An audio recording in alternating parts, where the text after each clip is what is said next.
A very good morning to all of you. So moving further on Indian economy,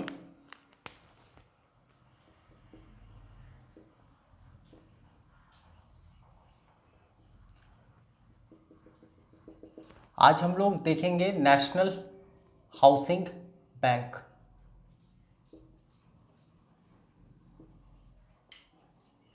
which is NHB. It is again your all India financial institution.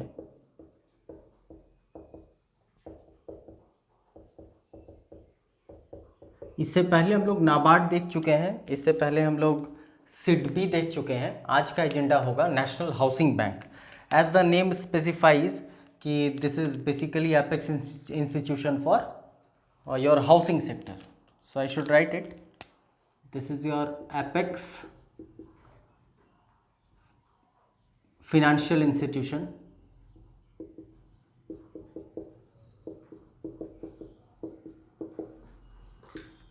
for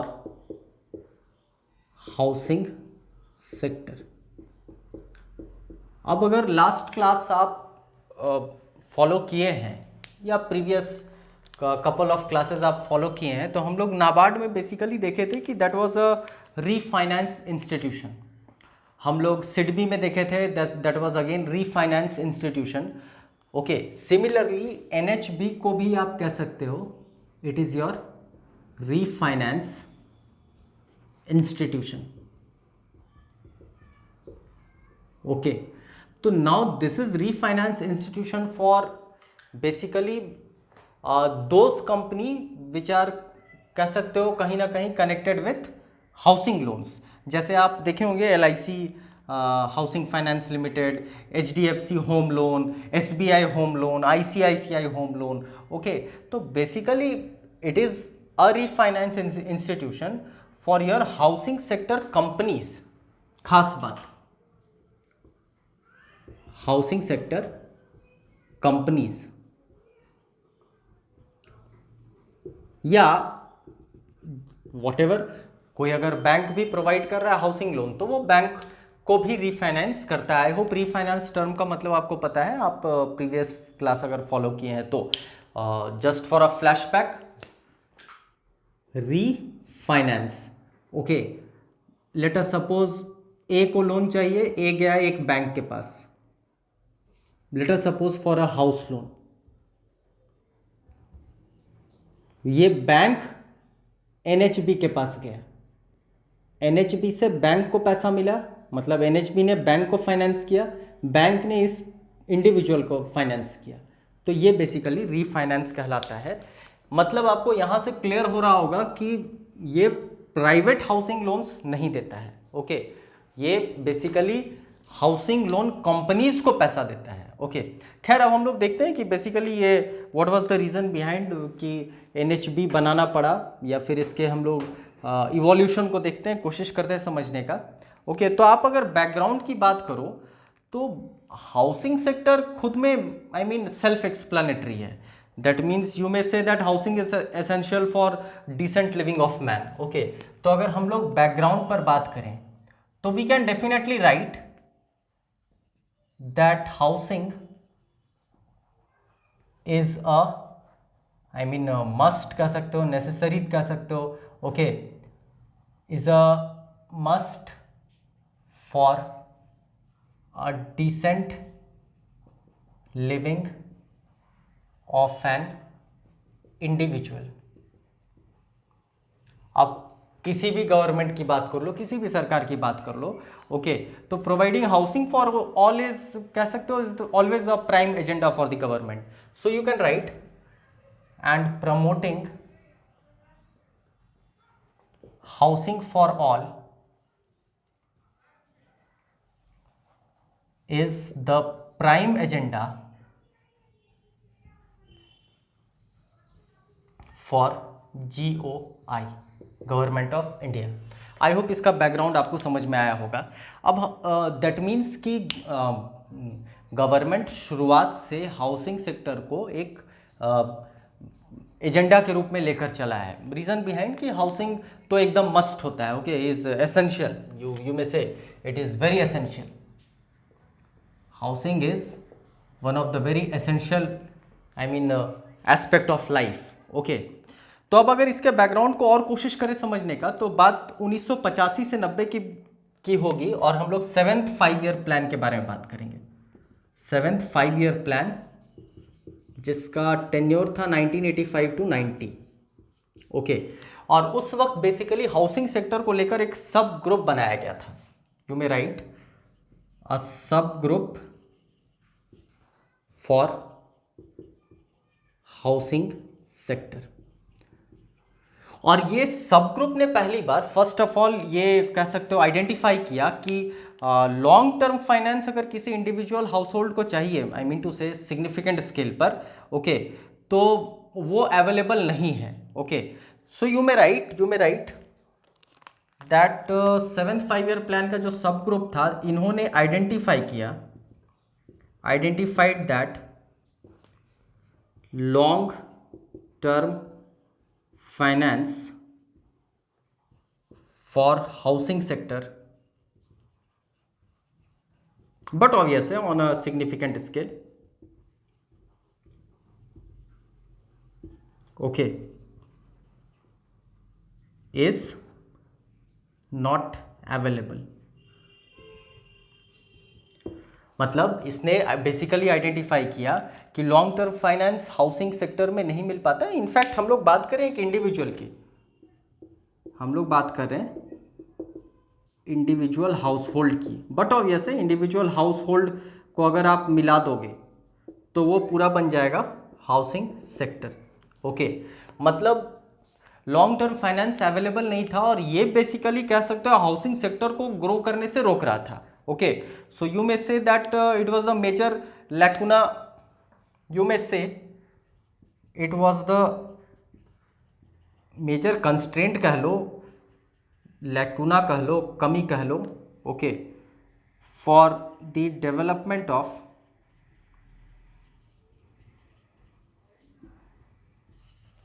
housing sector in India. I hope now you are very clear कि क्यों National Housing Bank बनाना पड़ा। I hope till now things are very clear, just have a look on it. Fine, for a flashback, housing is a must for decent living of an individual, ये बात हम लोग सब जानते हैं, okay. And promoting housing for all is the prime agenda of government of India, ये तो but obvious है, किसी भी सरकार को ले लो तो this is one of the major aspect कि सबको कम से कम घर मिले, ओके। ये कोई भी गवर्नमेंट आप ले लो तो उसका प्राइम एजेंडा होता है, जिसके अब अभी इसी चीज को आइडेंटिफाई किया गया 7th 5 ईयर प्लान में। This is very important. 7th 5 year plan में जो सब ग्रुप बना था हाउसिंग सेक्टर को लेकर, सब ग्रुप फॉर हाउसिंग सेक्टर, इसने आइडेंटिफाई किया कि लॉन्ग टर्म सिग्निफिकेंट स्केल में लोन नहीं मिलता है या फिर फाइनेंस नहीं हो पाता है, और वो बेसिकली कह सकते हो हाउसिंग सेक्टर को ग्रो करने से रोक रहा है। मतलब this is the major constraint, this is the major limitation behind the growth of the housing sector. This was found by the sub group for housing sector, और इसने रिकमेंड किया कि एक नेशनल लेवल इंस्टीट्यूशन होना चाहिए। खास बात ध्यान रहे, it recommended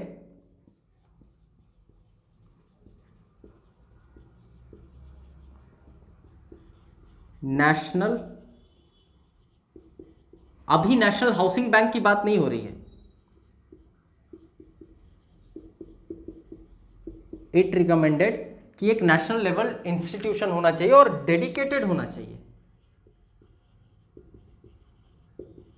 dedicated to housing sector. I hope आप समझ पा रहे हैं, ओके। तो इसने रिकमेंड किया कि एक डेडिकेटेड नेशनल लेवल इंस्टीट्यूशन होना चाहिए, फाइन।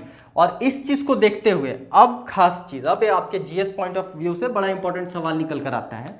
अब इसने एक आई मीन इस वजह से, इसके रिकमेंडेशन को देखते हुए, ओके, गवर्नमेंट ने एक हाई लेवल ग्रुप बनाया, एक हाई लेवल ग्रुप बनाया गया, okay, headed by, this is very important, C Rangarajan कह सकते हो, then deputy governor of RBI. Okay, तो ये बेसिकली उस वक्त डिप्टी गवर्नर ऑफ आरबीआई थे। Just hold on.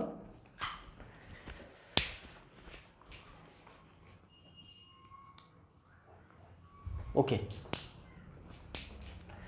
तो एक हाई लेवल ग्रुप बनाया गया जिस हेडेड बाय सी रंगाराजन। उस वक्त के वो डिप्टी गवर्नर थे। Fine, so if it is not visible I should right headed by C Rangarajan because this is one of the most important question related to this. Headed by C Rangarajan. Okay, अब C Rangarajan कौन थे तो कह सकते हो, you may right he was the deputy governor of RBI. उस वक्त की बात हो रही है, then.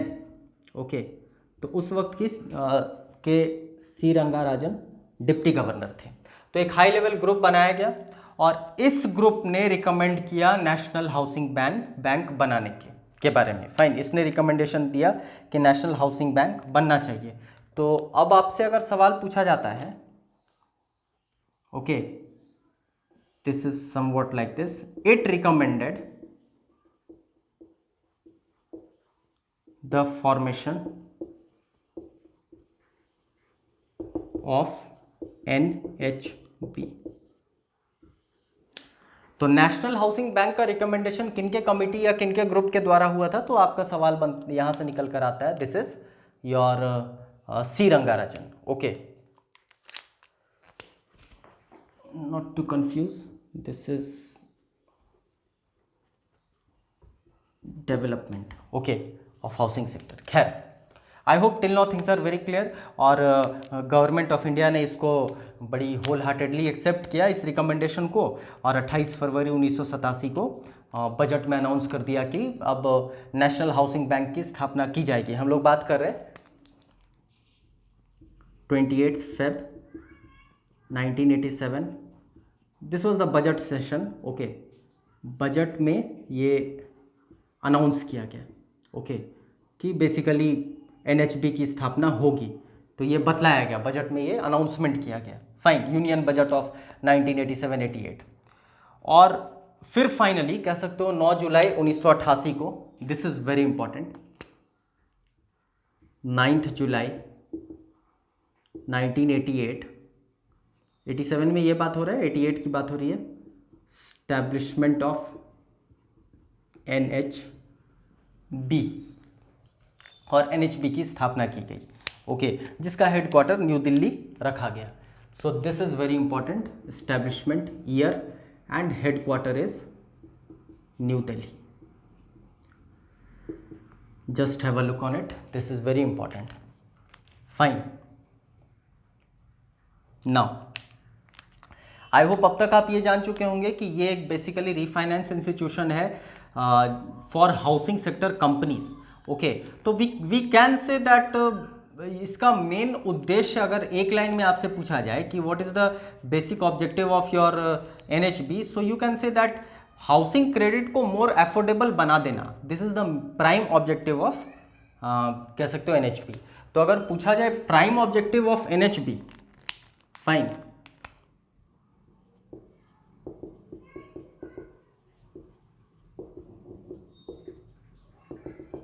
Prime objective of NHB, तो सबसे पहला हो गया हाउसिंग फाइनेंस को मोर अफोर्डेबल, ताकि एक कह सकते हो नॉर्मल व्यक्ति भी, एक साधारण व्यक्ति भी आपके हाउसिंग लोन्स को अवेल कर पाए। ओके, और कह सकते हो उसके वजह से हाउसिंग सेक्टर इमर्ज करे। Okay, I mean housing sector grow करे, यू कैन से। अभी हम लोग लिख चुके हैं इससे पहले कि it is the apex institution, apex financial institution for housing sector. तो ये तो इसका कह सकते हो मेन आधार ही है। ओके, अच्छा, ये रेगुलेट भी करता है, so you may also say that it registers, regulates and supervises the housing finance companies. Okay, मतलब you can write it registers, regulates and supervises housing finance companies. बहुत सारी कंपनीज है। एग्जाम्पल के तौर पर जैसे आप ले लो, एग्जाम्पल पर आप ले लो LIC HFL, okay, housing finance. Then you have HDFC home loan, then you have SBI home loan, you have ICICI home loan. ऐसा बहुत सारे एग्जाम्पल्स आप। तो ये सब कंपनीज को वो रजिस्टर करता है, रेगुलेट करता है और सुपरवाइज करता है। ओके, खैर एक बड़ा इंपॉर्टेंट क्वेश्चन निकल कर आता है। In fact these are not objectives, कह सकते हो कैरेक्टरिस्टिक्स ऑफ NHB, या you may say important facts of NHB। Okay, very important, it publishes RESIDEX. Okay, अब RESIDEX residence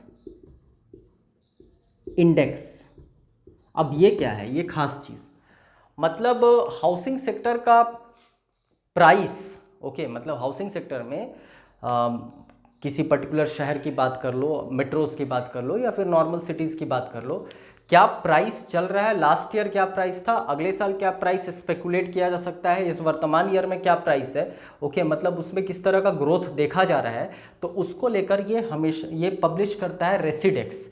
रेसिडेक्स is basically residence index. तो this is a very important GS pro question कि NHB publishes रेसिडेक्स। Okay, कह सकते हो एक line में you can say that it is very useful to calculate inflation in real sector, मतलब it is basically useful for calculation of inflation, मतलब कितना महंगा हुआ है in real estate, but obvious है वही housing sector. Okay, so this is also a very important work done by, कह सकते हो NHB। अब जैसा कि हम लोग अभी थोड़ी देर पहले लिखे हैं कि it registers, regulates and supervises. Okay, तो even NHB inspects the HFCs through on site and off site surveillance. Okay, so you may say that NHB on site and off site surveillance भी रखता है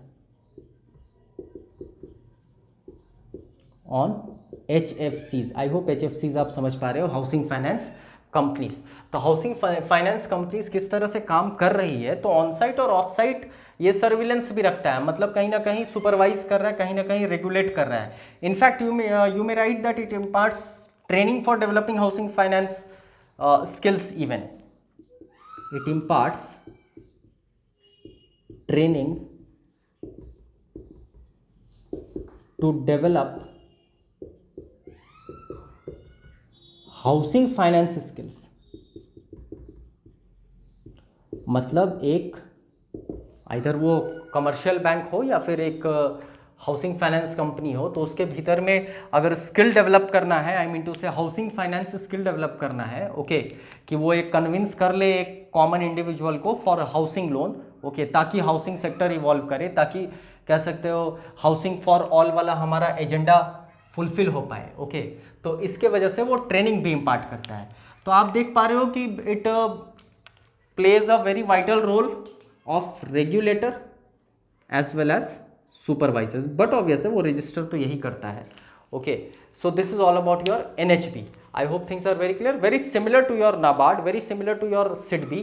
बस फर्क ये याद रखना है कि NABARD was dedicated for agriculture and rural development, okay, जिसमें हम वो PSL वाला एंगल हम लोग को क्लियर होना चाहिए, प्रायोरिटी सेक्टर लेंडिंग वाला एंगल क्लियर होना चाहिए, जिसमें हम लोग RIDF फंड के बारे में बेसिकली बात किए थे, okay, rural infrastructure development fund.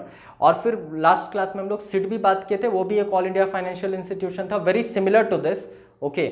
लेकिन वो डेडिकेटेड था एमएसएमई सेक्टर के प्रति बेसिकली, मतलब कह सकते हो माइक्रो स्मॉल एंड मीडियम, मतलब कह सकते हो सूक्ष्म लघु और मध्यम उद्योग। Okay, that was a dedicated institution.